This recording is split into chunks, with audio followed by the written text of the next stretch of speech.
Hello again. Thank you for clicking on. And just this topic came from a really lovely conversation I had with someone yesterday. Um, someone we did a video call and a really lovely conversation. And something that this person said really hit a nerve with me. Really stung me. Like I was like, oh yeah, that's true. Like it's shocking. So if you think of, like, for example, pre-hospital medicine, and I know there are algorithms in other areas in medicine, but I'm just going to look at, because I'm very familiar with pre-hospital, so that's the only reason, but I'm just going to ask you to look at your own algorithms, things that you use to go down the list and find what's the next thing to do, and if that doesn't work, what's the next thing to do, and if it does work, what's the next thing to do, and so on. So that's what I mean by an algorithm. The pre-hospital algorithms have this amazing, it's actually excellent. Like, it's been done through incredible research by really, really gifted, talented people, and it's been gone through the mill, and it's state of the art. It's probably one of the best in the world. So essentially, it's a world standard algorithm, and it looks at things like if it's a cardiac arrest situation, someone's died, just dropped dead in front of you, and the heart has stopped. If the machine shows this is the medicine they need to get, and so on. So it's incredible. What's even more incredible is if you look off to the sides of these algorithms, they have little notes. I've always found them very helpful, and the little notes will direct you to other things that you might not think about in the background, things that go on. Like, for example, if a cardiac arrest is, for example, a DNR, do not resuscitate, or if it's a time to call, time of death kind of call, at the side it says, now I can't remember the words because I've got rid of everything pre-hospital, but my memory's letting me down slightly, but it states in it, and I'm paraphrasing, that consider the mental health and mental emotional needs of the family, for example. And I think that's beautiful. I think someone who wrote that really, really, really, and I suspect I know who wrote it, who put this in, but I think it's a really lovely thing to think that they're recognising that the pre-hospital care is not just about the clinical and the medical. Now it's looking at the emotional. Anyway, my point that was brought to me yesterday, sorry, I thought was brilliant. It was brilliant, and I'm just going to quote how it was asked to me. Where's the algorithm for my mental health? So if you think of that, if you're dealing with people at all, you're going out to, or you're in a hospital, or you're doing something, you have a very specific job set, stuff to do, A, B, C, D, E, F, G, keep going. And when it gets to the last thing, and you're going into this part of the emotional health of the patient and all this kind of stuff, there's something missing, isn't there? There's something missing around the recognising the vulnerability of the family, the recognising the vulnerability of the patient, the recognising how emotionally charged the situation is. But are they missing the practitioners in this? Where's the emotional needs being met for the practitioner? And for example, if that were in a CPG, a clinical practice guideline, and the reason I'm saying this is, if you go out to a sudden death of a child and you have children, well, you're bringing your children with you in there. And I've been on calls where that has happened, where the person I've been with has broken down and asked me honestly, why am I bothering doing this when my children are at home? So that's an emotional need there, which isn't really being addressed by the CPGs or by any algorithm. As far as I'm aware, if I'm wrong, please highlight it, show me so I can answer this person. But it's, what I'm noticing is that the algorithms, people follow the algorithm, bang, bang, bang, bang, and their bosses follow the algorithm, bang, bang, bang, bang. If this happens, you do this, and this happens, to do that. But because there's no algorithm for your mental health, you're ignored. It doesn't matter. So if we could create an algorithm, it'd be very bloody simple. Be a very simple algorithm.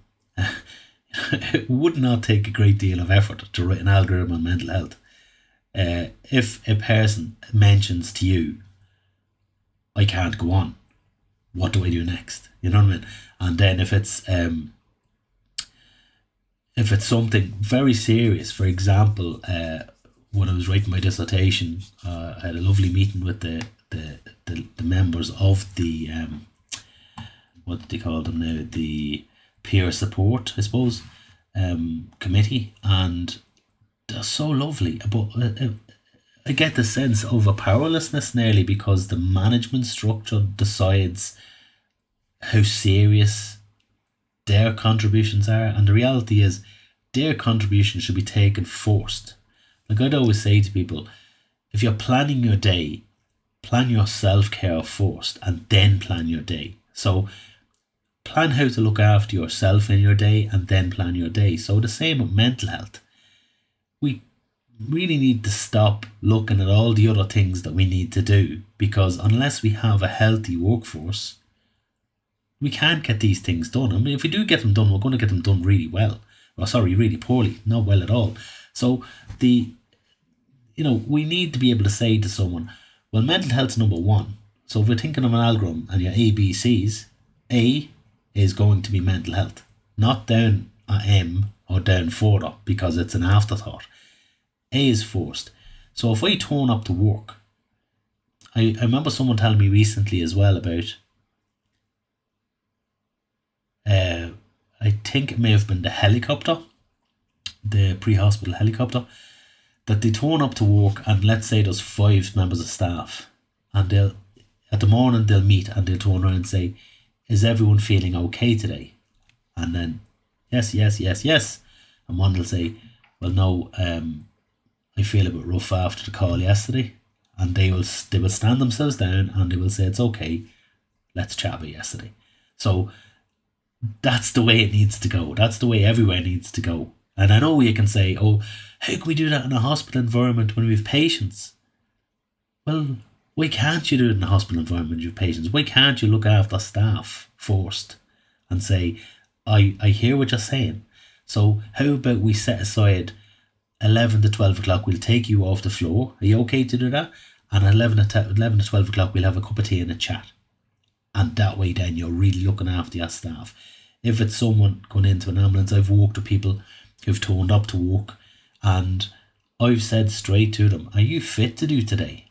And they kind of went, well, look, that's the job, isn't it? And I kind of go, no, it's not the job. Your mental health is more important. I think you really should go home and look after yourself. And I go, oh, okay. But like, the thing is, it's not an algorithm. There's nothing in there. It takes someone to say it to you. You don't look, and it's been said to me, you don't look well. Are you all right? No, I'm not. Going home. So if there's an algorithm in place, maybe don't call it an algorithm, but put it into your CPGs that is highly recognised, that when there's a situation, it comes to crisis or something like that, you then have this plausible deniability that you've covered all bases, you've provided this, and someone else down the line has made a decision to ignore this. All right, so I really feel we can do this, and I'm not trying to change systems around that. I think we really need to look at the systems that are in place, and instead of putting mental health something that happens to someone down the line, put it number one, and then down the line it won't happen. So we are talking about preventing this breakdown or this, overload in the person, and you're continually doing that. You're doing that every single day, and then the staff member feels heard, feels understood, and feels respected, and then they will do more for you. All right. So, my own feeling is, why has this not been done already? And that's just coming from a compassionate sense of, look, lads, we can do more here. We really, really can do more.